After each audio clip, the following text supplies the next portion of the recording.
Hello there. Welcome to Just the Discs.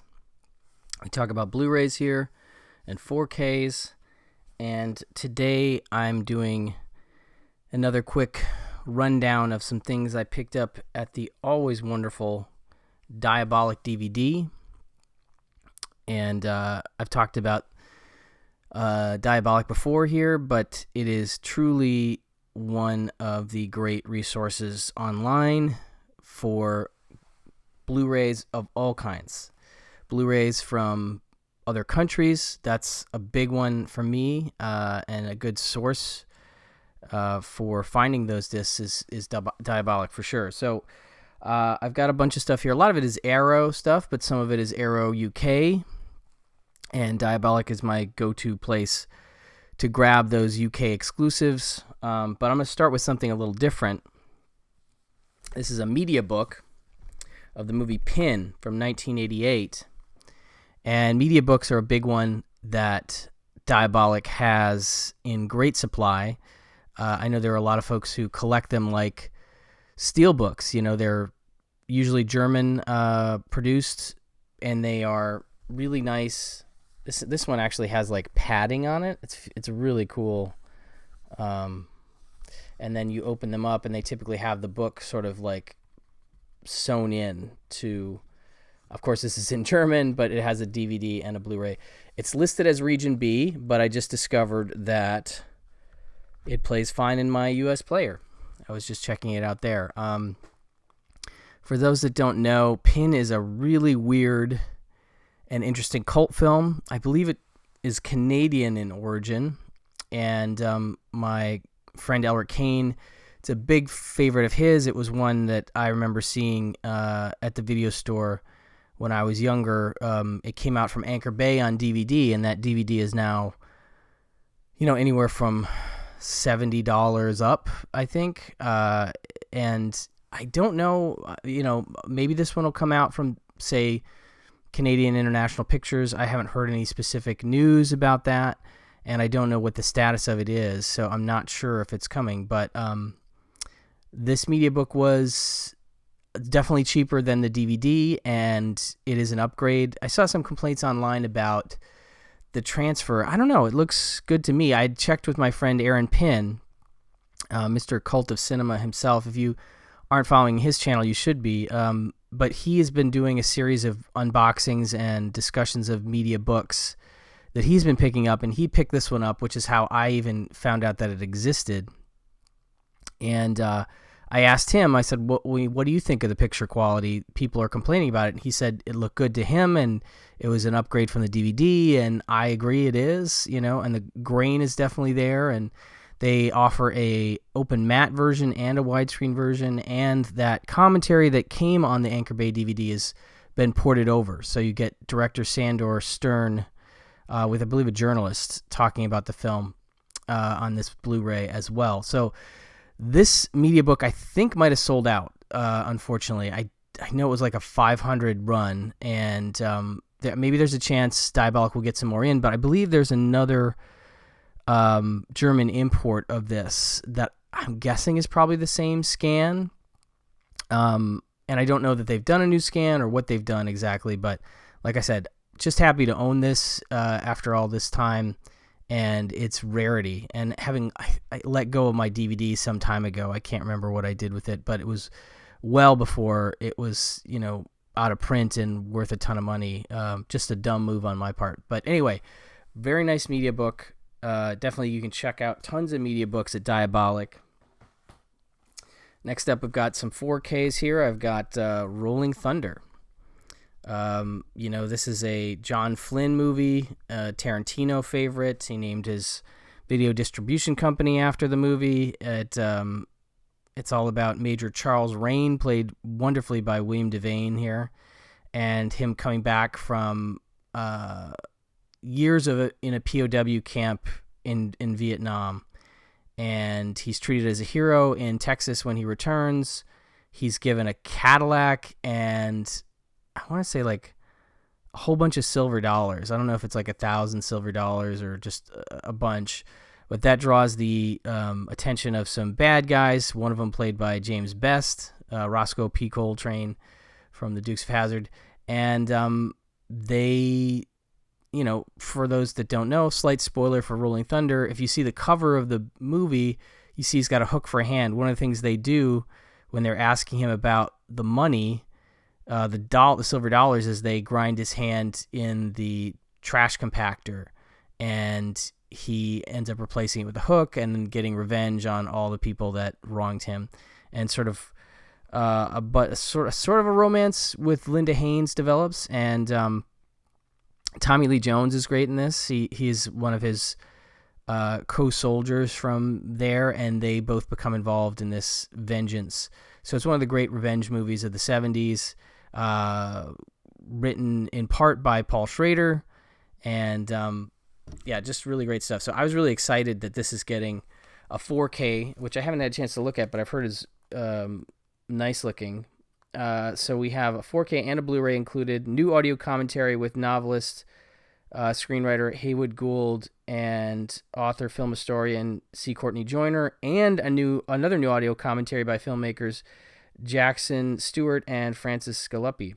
So I know Jackson, I'm a friend of his, and very excited to hear his thoughts on the movie. Very cool he got involved with this. So you have those commentaries included on the 4K, and then also Lean and Mean, the early films of John Flynn, interview with C. Courtney Joyner, Coming Home to War, this is also new, Scoring Rolling Thunder, interview with Barry Dvorzan. For those that don't know that name, you definitely know his music. He did the score for The Warriors, among others, and I love that score. And then we have an older Making of Rolling Thunder featurette thing, interviews with actors William Devane, Tommy Lee, screenwriters Paul Schrader and Haywood Gould. So this is a really nice release with lots of extras, and the new 4K transfer from the 35 original camera negative in Dolby Vision. So very psyched about that one. More 4Ks. Here come the Arrow stuff. I've got Basket Case. Hennon Lauder's film Basket Case, his real breakout movie. Getting a 4K restoration from the original 16 negative by the Museum of Modern Art in cooperation with director Frank Henenlotter. 4K 2160p presentation in Dolby Vision HDR compatible. This movie is nuts. It's I wonder how do they describe it? Feature debut of director Frank Henenlotter, Brain Damage, Frankenhooker. I love Brain Damage, by the way. That's maybe my favorite Henenlotter, but this is great too. Is a riotous, blood-spattered midnight movie. Yeah, one of the original midnight cult movie type movies. Now presented for the first time in 4K. Dwayne Bradley seems like a pretty ordinary guy. His formerly conjoined twin Belial, on the other hand, is a deformed creature who lives in a wicker basket that he carries around with him, arriving in the Big Apple and taking up a room at a seedy hotel. The pair set about hunting down and butchering the surgeons responsible for their separation. Filmed on a shoestring budget against the backdrop of 1980s New York, where it played on the midnight movie circuit for over 2.5 years. Basket Case has clawed its way from its humble origins to become one of the most celebrated cult movies of all time. And I mean, this is ridiculous. I mean, a lot of this has been included in previous Basket Case releases from Arrow. I love that Arrow has taken this movie on and obviously does a really great job with the extras. So there's just tons of stuff here. And I'm not sure if they've added much because there was so much already. But I still am really psyched to have this on 4K. And it's almost one of those movies where you're like, how good should this look? Shouldn't it look a little grimy? But I'm not of that mind necessarily, and very excited to have this incredible cult film on 4K. Another from Arrow, we have the Tin Star. This is an Anthony Mann Western that I've always been a fan of, and includes a cast with Henry Fonda and Anthony Perkins, as well as Neville Brand, John McIntyre.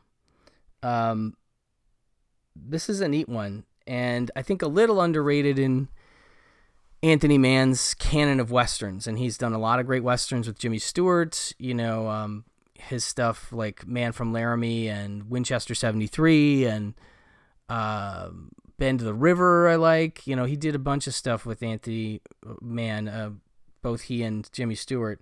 But this is one of those that didn't include them, and it's kind of a mentor Western, if you will.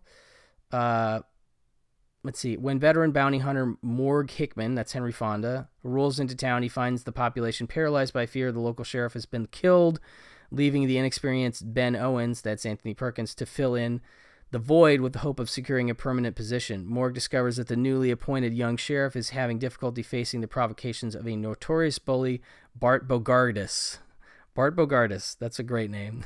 That's Neville Brand. Morg, a former sheriff, takes it upon himself to teach Owens how to assert himself and maintain order.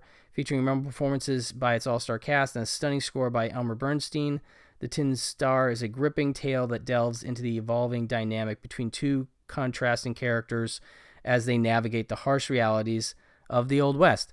Yeah, I love the chemistry of Henry Fonda and Anthony Perkins together, and I think there's a general, I don't want to say lack of appreciation for Anthony Perkins, because I feel like he's getting some due now in the age of social media where people can share, hey, I love this other Anthony Perkins movie that's not Psycho, you know, things like Pretty Poison, or you know, he's really good in actually a bunch of stuff that's not Psycho, and I really find that he's one of those actors. Played as It Lays, I particularly love. That one doesn't really have a great release, unfortunately, but you know, he just is one of those actors that I think is a little underrated. Another one that also needs a really good release is Remember My Name by another director that is a little underrepresented on Blu-ray, Alan Rudolph. I really hope Remember My Name gets a Blu-ray. He's great in that. But anyway, he's done a ton of movies where he's not Norman Bates. I mean, I love Psycho and Psycho 2, actually. But he's just an actor that I think deserves more credit. And he's really good in this sort of innocent, you know, new sheriff, terrified kind of role. And I really love this movie, so I was really psyched that Arrow got to do it. I love that they have some kind of deal with Paramount. So they've been putting out some really cool Paramount titles. I should probably pick up The Shootist. That's not Anthony Perkins, but a John Wayne Western. But excited that they're doing Westerns. I love that these older Westerns are getting Blu-ray releases. But this is just says high definition Blu-ray presentation, so I don't know about the scan. But brand new audio commentary by film historian Toby Rohn. He's a great Western aficionado. Apprenticing a Master, a brand new appreciation of the film by author and critic Neil Sinyard. Beyond the Score, a brand new interview with Peter Bernstein, son of Elmer Bernstein, on his father's timeless musical mastery. And yeah, so very nice release of the Tin Star. Now here's an Arrow UK exclusive. This is a Region B lock disc. This is Altman's film That Cold Day in the Park. And this is an early Altman film. This is before, wait, this is after, no. Is this before or after MASH? I want to say this is right before MASH, actually, because I think MASH is 70 and this is 69. So, yeah, I'm pretty sure this is right before he breaks out. Yeah, so MASH is his big breakout, right? And obviously he's making films before MASH. This is not necessarily his first feature. Like he did things like I'm trying to think of the short film. There's like short films. There's The Delinquents from 1957. There's Countdown, which I saw finally recently from 67, about some astronauts starring James Caan. But he's not quite the Altman that you come to know and love in this period. And That Cold Day in the Park is a much darker, different film. He really ushers in the new era of Altman with MASH, and then on to Brewster McCloud and McCabe and Mrs. Miller and Images and Long Goodbye and Thieves Like Us, California Split, Nashville, Three Women, etc. So this one's a little different, and it is kind of a thrillery thing about a young woman, a wealthy spinster played by Sandy Dennis, who invites a mute teenager into her apartment after finding him freezing in the park next to where she lives. She sees him out through the window. She brings him in. Despite her best efforts, their lack of communication only increases her sense of loneliness as her possessiveness spirals into frightening new realms. And there are some little twists to this story that I'm definitely not going to give away, but it is a really unique and interesting and underseen Altman film. And this release is pretty cool because there was a Blu-ray from Olive Films that had no extras, and this obviously, I'll go into that in a second, but this one also includes a second disc, limited edition exclusive, that gives the Blu-ray presentation of the newly extended 114-minute version of the film, reintegrating previously deleted material from a surviving pre-release print. So that's really cool, because the original film, I want to say, runs, what's the difference in time here? 107 minutes. So it's an extra 7 minutes. But regardless, that's new, and that's an extra thing that I'm excited to have. But let's see here. New audio commentary by film critic Sam Deegan, always a pro, always great. Isolated music and effects track in lossless mono. Crazy in the Rain, Altman's Vancouver, a newly produced featurette revisiting the locations by Kayla Janice, author of House of Psychotic Women, also a real pro in terms of these kind of features and being film scholarly in general. Archive interview with film critic and film historian David Thompson, author of Altman on Altman, extended scenes from pre-release print. So that this has those extended scenes, but they aren't reintegrated. But apparently they've never been seen on home video before. And then over, what does it say, 10 minutes of behind the scenes, featuring Altman and Sandy Dennis in archives from CBS, I guess, or something. I don't know. Anyway, excited to check out this new version of That Cold Day in the Park. I'm an Altman fan. I love his stuff. Here's another UK exclusive. This is Dinner in America, the recent film. This is from 2020. I didn't see it until 21 or so. Kyle Gallner stars with Emily Skeggs, and it has like Pat Healy, Leah Thompson, Mary Lynn Rejskub, I don't know how to say her name, from SNL. It's a really interesting cult film.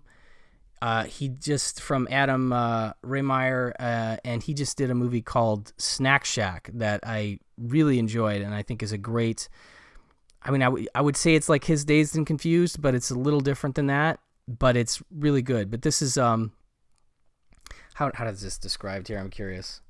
In a dreary Midwestern suburb, aggro punk rocker Simon, that's Kyle Gallner, who was in Jennifer's Body, among other things, and he was just in Smile. He's like the cop in Smile. He's starting to take off, which is great. Finds himself on the run again after a bout of arson and a close call with the police. A chance encounter with the spirited and socially awkward Patty provides him a place to lay low. As the two embark on a series of misadventures, they begin to realize they have a lot more in common than they first expected. Skillfully directed by Adam Rehmeyer, produced by Ben Stiller, I didn't know that, and Ross Putman, and set to the beat of brilliant original songs. Yeah, it does have a really great soundtrack, and one of the songs in particular will stick with you. Absolutely. Dinner America is an empowering and wild ride through the places and people of suburbia in all their peculiar and chaotic forms. A really unique movie, and definitely one that is like a cult, like I said, a cult movie in the making. A movie that people are already responding to, but I think will continue to gain that steam as the years go by. But a very enjoyable dark comedy drama. Brand new audio commentary with director Adam Rehmeyer and producers David Hunter and Ross Putman and lead actors Kyle Gallner and Emily Skeggs. So they're all on that track. That's a neat track. Fantasia International Film Festival 2020 live stream Q&A with Adam Rehmeyer, Emily Skeggs, Kyle Gallner, Ross Putman, and cinematographer Jean-Philippe Bernier, hosted by Mitch Davis. Pendants Film Festival 21 live stream Q&A with Adam Rehmeyer, Gallner, Emily Skeggs, hosted by Robert Misovic. Trailer, reversible sleeve, newly commissioned artwork, etc. So this is a Region B exclusive, and I don't know that the stateside release has any of this stuff. I'm not sure. I haven't done my research in terms of that, but an Arrow release of a movie like this, I'm like, yep, gotta get it. So picked it right up from Diabolic. Moving over to Shout Factory again, we have Shout Select release of Paul Schrader's 1997 film Affliction.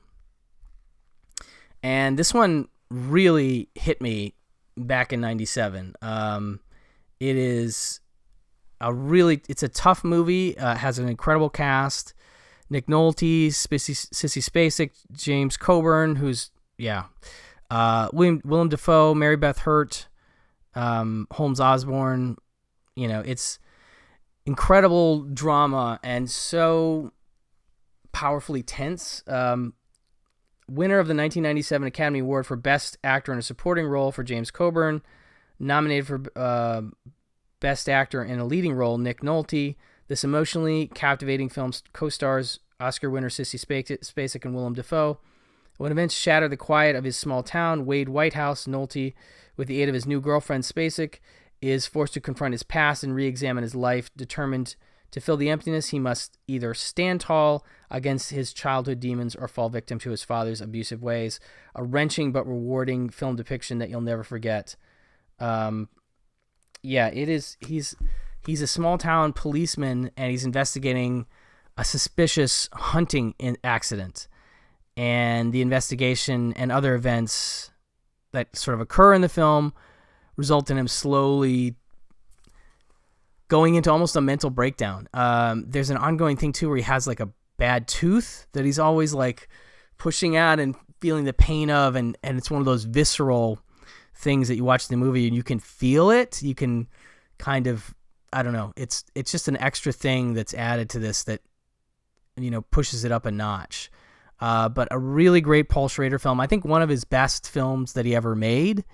And I love that it was as late as 97.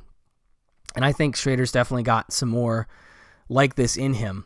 First Reformed is an example of how he's definitely got some great movies left in the tank. So, but this one I think is a little underappreciated. Just sort of at that period of, VHS slowly transitioning to DVD. And, it's a tough movie, but it's a movie that I really feel like deserves a bigger spotlight. So I was really excited this Blu-ray is coming out. Does not look like it has any extra features at all, which is a bit of a bummer. But nonetheless, I am definitely happy to get this one on Blu-ray finally. So that's Affliction. And lastly, this is one that'll seem a little interesting, I guess, because it's Criterion, and it's Nancy Savoca's Dogfight, which is one of my drop dead most wanted on Blu-ray movies. And just a reminder that Diabolic sells Criterion movies as well. And this one I just decided to pick up through them as opposed to Amazon. I didn't want to wait for a sale. I couldn't wait. This is just too good a movie. A really incredible movie set. Well, again, how they ineffably bittersweet portrait of youth in the 60s. Nancy Savoca's funny, sensitive tale of love and war etches two vividly alive characters, aspiring San Francisco folk singer Rose, that's Lily Taylor, and hot-headed Vietnam-bound Marine Eddie Birdlace. I really love that name. River Phoenix, who meet on the occasion of a cruelly misogynistic party where men compete to bring the most unattractive dates they can find. Hence, Dogfight. That's the name of the movie. That is what these soldiers are doing. They get into San Francisco. They're about to head out. They're like, let's go find, in their minds, the ugliest gals we can, and whoever brings the ugliest gal wins the pool of money. So it's an incredibly mean thing, and the women aren't told that that's why they're there. And it becomes this thing of how do you redeem a character that is part of something like that? And I think that's one of the interesting things about the narrative is that Eddie Birdlace, River Phoenix is an inherently charismatic actor and person, and so it's a tricky thing, but he has to overcome that he did this thing, and she finds out about it and is understandably just like, I never want to talk to you again. You're an awful person.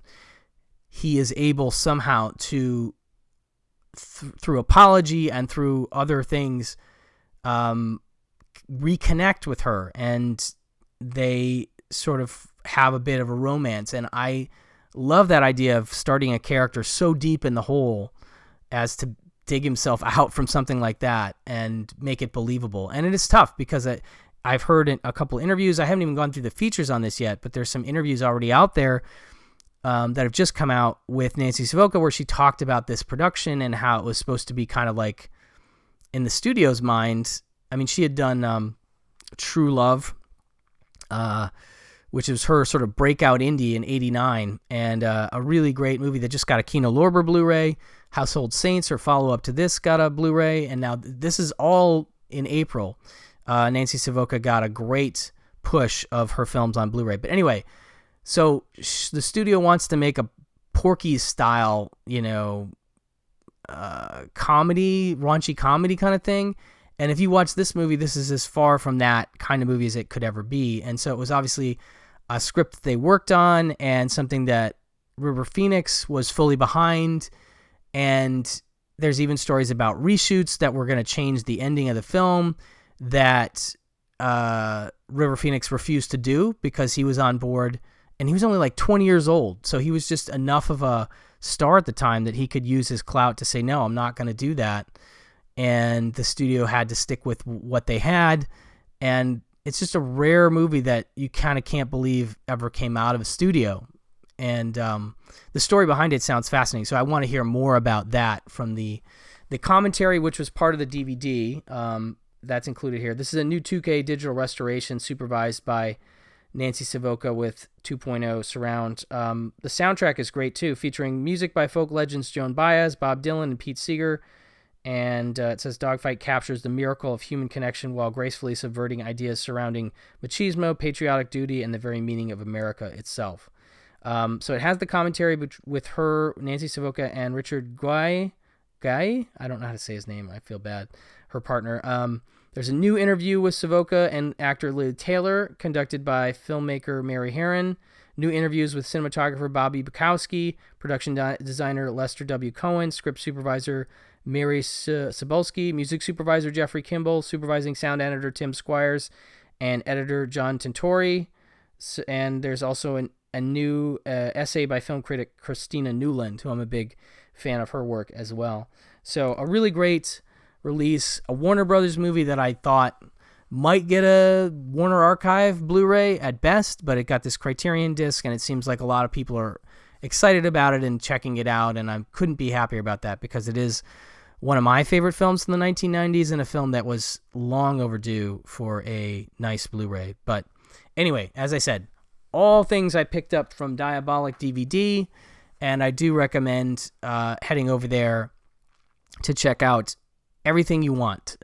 You can check out Blu-rays by label. You can check out new pre-orders, and you'll notice that if you follow labels on socials like Arrow or Imprint or whoever, Jesse at Diabolic, a great guy, by the way, gets the pre-orders up almost as soon as those announcements go live. So you can pre-order things right away and forget about it. And he is incredible when it comes to customer service and shipping.